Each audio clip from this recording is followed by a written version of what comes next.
Hello বন্ধুরা, আজকে চলে এসেছি নতুন একটা সম্পূর্ণ অন্য রকমের ভিডিও নিয়ে। যে ভিডিওতে আপনারা দেখতে পাবেন যে ইট কিভাবে প্রোডাকশন হয়। এই যে আপনারা দেখতে পাচ্ছেন এটা কাঁচা ইট, ঠিক আছে, একদম মানে পুরো মাঠ কাঁচা ইট ভর্তি, ঠিক আছে। এত সুন্দর কাঁচা ইট তৈরি হচ্ছে, এটা এখন ইট শুকানো হচ্ছে, ঠিক আছে, কাঁচা ইট। এরপরে এই ইটগুলোকে আপনার উচ্চ তাপমাত্রায় পোড়ানো হবে। পোড়ানোর পরে আপনারা যে বর্তমান ইটগুলো দেখতে পাচ্ছেন, যে আপনার বাড়ি করার জন্য যে ইট দরকার, সেই ইটগুলো আপনারা পেয়ে যাবেন। তো আমি একটা one of the biggest bricks ইন্ডাস্ট্রিতে এসেছি আজকে, যেটা হচ্ছে এনকেপি। আমাদের এখানকার সব থেকে ভালো মাল। এই যে আপনারা এখানে বাঁশবাগান দেখছেন, মাটির গাদা দেখছেন, এই মাটির গাদা থেকে মাটিটা আপনার প্রসেসিং করা হয়। দূরে দেখছেন একটা ভাই ইট তুলে খামাল দিচ্ছে, এই খামালে আপনার ইটগুলো শুকানো হবে। ইট ভাটা, বিশাল ইট ভাটা, ঠিক আছে। ইট ভাটায় আপনার ইটগুলো প্রোডাকশন হচ্ছে। এই যে ইটগুলো নষ্ট হয়ে গেছে, কিছুতে আপনার হয়তো আঘাত করেছে কিংবা কিছুতে টাচ করে এরকম ব্যাগা করে দিয়েছে। চলে যাচ্ছি ইট কিভাবে প্রোডাকশন হয় তার সম্পূর্ণ ব্যাখ্যা দিতে।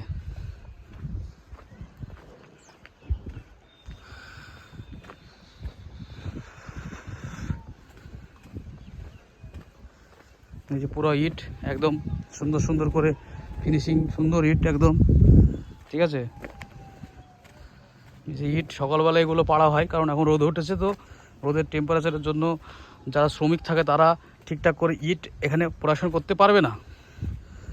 তো আমরা দেখছি এখানে যে মাটিগুলোকে প্রথমে গুঁড়ো করে নেওয়া হয়, পাউডার মতন করে নেওয়া হয়, যাতে মাটিটা ভেজাতে সমস্যা না হয়। তো আপনারা দেখতে পাচ্ছেন চোখের সামনে এই যে বালি, এই বালিটা দিয়ে আপনার ইটের তলের ফিনিশিংটা করা হয়, যাতে ইট মাটিতে না লেগে থাকে। এই জেসিপি, যে এর উপরে আপনার কাদা ঢালা হয় এবং কাদা বেরিয়ে আসে জলের সাথে মিক্সিং হয়ে। এই যে আপনার যে ইটগুলো খারাপ হয়েছে সেই ইটগুলো আবার মাটিতে মেশানো হয়, যাতে কোনো সমস্যা না হয় কিংবা লস না হয়। এই যে আপনার মাটির মেশিন, জল দিয়ে মাটিটাকে কাদায় পরিণত করা হয়। এই দেখতে পাচ্ছেন একদম কাঁচা কাদা, এই কাদা দিয়ে ইটের ফর্মা দিয়ে, ঠিক আছে, ইটগুলো তৈরি করা হচ্ছে। এবং তৈরি করার পরে এবার শুকানো হয়। শুকানোর পরে ওই যে দেখছেন চিমনির ভিতরে একদম সবসময় নন স্টপ কয়লা চলছে, কয়লা দিয়ে আগুনগুলো পোড়ানো হচ্ছে। চিমনির উপরে ধোঁয়া দেখছেন,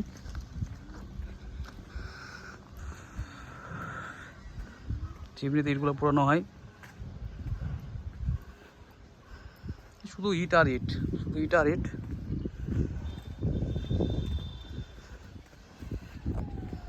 এটা দিয়ে পরিষ্কার করা হয় মাঠ।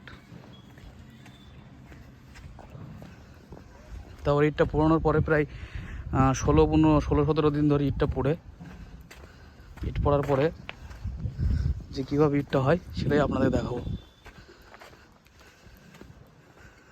যে ইট যদি আপনারা কিনতে চান তাহলে আমার কমেন্ট বক্সে কমেন্ট করতে পারেন এবং কমেন্ট করে আপনারা কিনতে পারেন।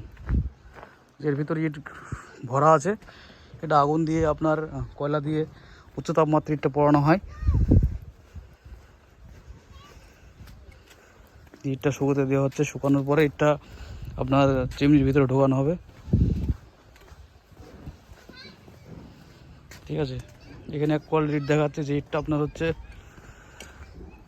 সম্পূর্ণ পোড়া ইট, সাইজ পিকেট। সব থেকে বেশি যে ইটটা পড়ে সেই ইটটা সাইজ পিকেট ইট, বেস্ট কোয়ালিটির ইট একদম। তারপর হচ্ছে মেন ইট যেটা ওখানে আছে, সেই ইটগুলো হচ্ছে মেন ইটটা আপনাকে দেখাচ্ছি কীরকম হবে।